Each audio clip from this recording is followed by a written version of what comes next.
Hey guys, I'm Dan Rodgers with the Key Leadership Inc. and I'm excited. Today we're going to talk about emotional intelligence or conflict resolution. Emotional intelligence or conflict resolution in your business as a professional. And a very important topic. Stick around with us for just a couple minutes as we get started.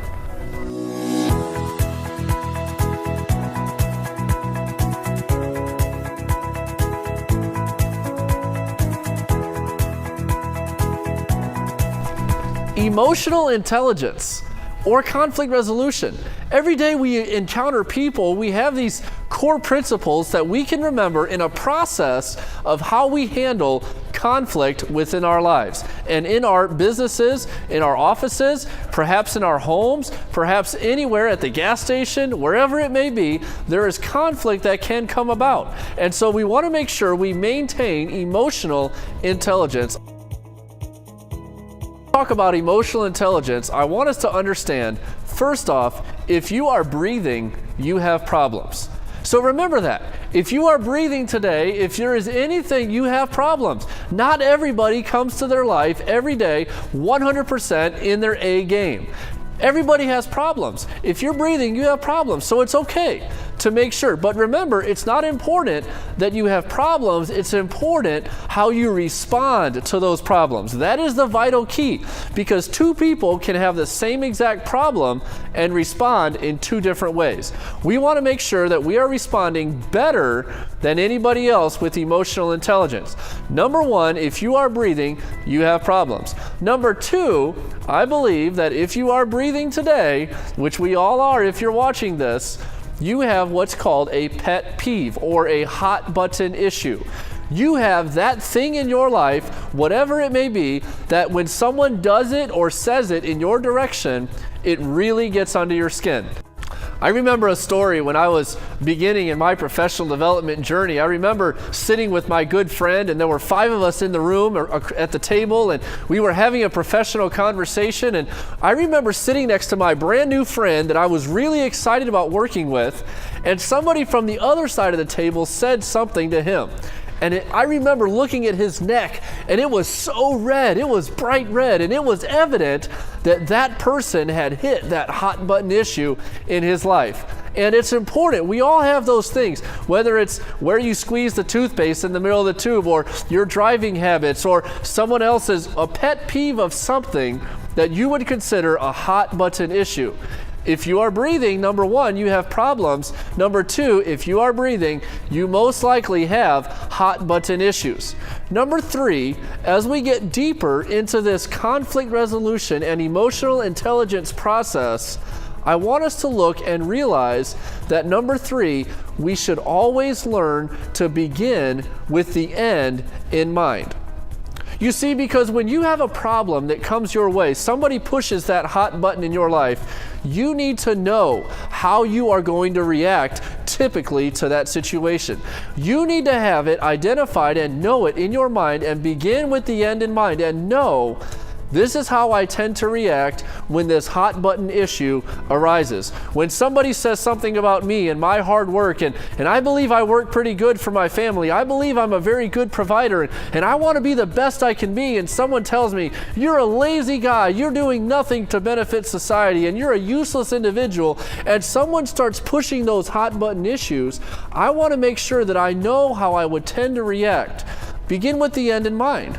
So number one, we all have problems. Number two, we all have pet peeves in our life. Number three, we need to learn to apply the principle of beginning with the end in mind. Number four, and we're going to get to the fifth one, which is the most important. But number four, we need to understand that we need to learn to take the other person's side. We don't know the other person's story. We don't know what brought them to that situation.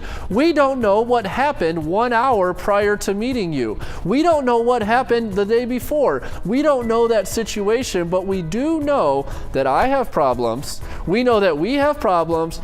I have hot button issues, and that I can begin with the end in mind. It begins with taking personal ownership for the situation and realizing that, you know what, that guy is perfectly okay as a human being just like me. he has problems, he has hot button issues, and he can begin with the end in mind. So we have to make sure we understand these core principles, okay? As we put this process together, we know the first 4 pieces. Now we're getting down to the very practical brass application of this process. I want to tell you about number 5, which is the rule of 4. The rule of 4, a very important principle in personal development and conflict resolution. We need to understand this. I learned this principle when I was in college. A man who was senior to me, a couple of years older than I, shared this with me, and it stuck with me. I never got rid of it. I never let it go. Because he told me, Daniel, remember the rule of 4. Either 4 minutes, 4 seconds, 4 hours, 4 days, 4 months, or 4 years. We need to learn to wait that long before we respond to the situation. When somebody pushes your hot button, you can take 4 seconds and simply take a deep breath. You could take 4 minutes before sending that email. You could take 4 hours before typing that email. You could say, I'm going to wait a few days for time to happen for this situation to calm down. What they said to me was not right. What they said to me was not accurate. It made my neck turn red. It made the hair on my neck stand up. It bothered me to no end. But I have to know that if I have the emotional intelligence to wait at least 4, the rule of 4, either 4 seconds, 4 minutes, 4 days, 4 hours, sometimes 4 years.